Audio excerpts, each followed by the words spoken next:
হাঁটে হাঁটে ঘুরে বেড়ান এক বৃদ্ধ, বয়স প্রায় ৯৫ বছর। নাম তার আব্দুল রশিদ, পেশা একজন নরসুন্দর। বয়সের ভারে নুয়ে পড়েছেন আব্দুল রশিদ, কিন্তু হাতের ছোঁয়ায় চুলদাড়ি কাটায় এখনো দক্ষ এই প্রবীণ। প্রায় ৬০ বছর ধরে তিনি এই পেশায়। প্রতিটি হাটে যান একটা আয়না, একটা চেয়ার আর যন্ত্রপাতির একটি ডালা নিয়ে। ওয়ালটন এখন দেশের সীমানা পেরিয়ে পৌঁছে গিয়েছে ৫০টিরও বেশি দেশে। ওয়ালটন, ঘরে ঘরে, বিশ্বজুড়ে। তার দোকান একটি গাছের পাশে। আয়না আর সরঞ্জামপত্র নিয়ে বসানো সেই ভাসমান সেলুন। এমন দৃশ্য দেখা যায় পটুয়াখালীর কলাপাড়া উপজেলার গ্রামীণ হাটবাজারে। এই ভাসমান সেলুন দোকানের বাড়ি আমতলা উপজেলার পোজাখোলা গ্রামে।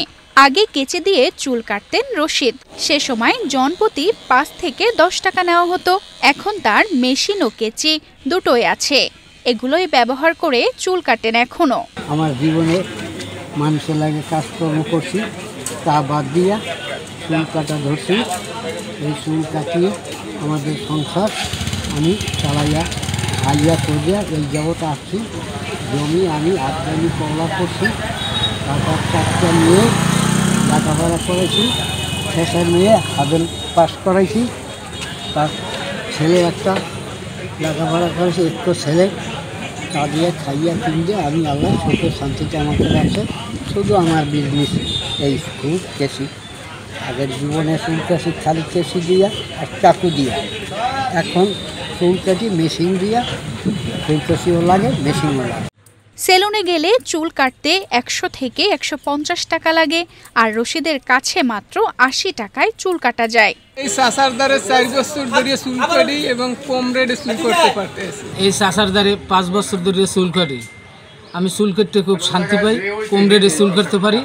অনেক বছর আগে দেশ জুড়েই এরকম খোলা আকাশের নিচে ভাসমান সেলুন ছিল। সে সময়ের স্মৃতি এখনো রয়েছে অনেকের। এরকম সেলুন এখন নেই বললেই চলে। তবে আব্দুল রশিদ সেই পুরনো ইতিহাসটা এখনো ধরে রেখেছেন। আমার মনে আছে আদু চাচা আমাকে চুল কাটতে গেলেই ১ টাকায় 4টা চকলেট পাওয়া যেত, দিত।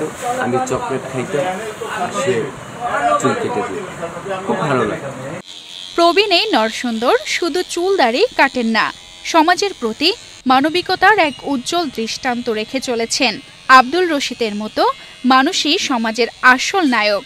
তাদের কাহিনী আমাদের গর্ব, আমাদের প্রেরণা। তানজিদা রহমান, ইনায়া, বাংলাদেশ প্রতিদিন।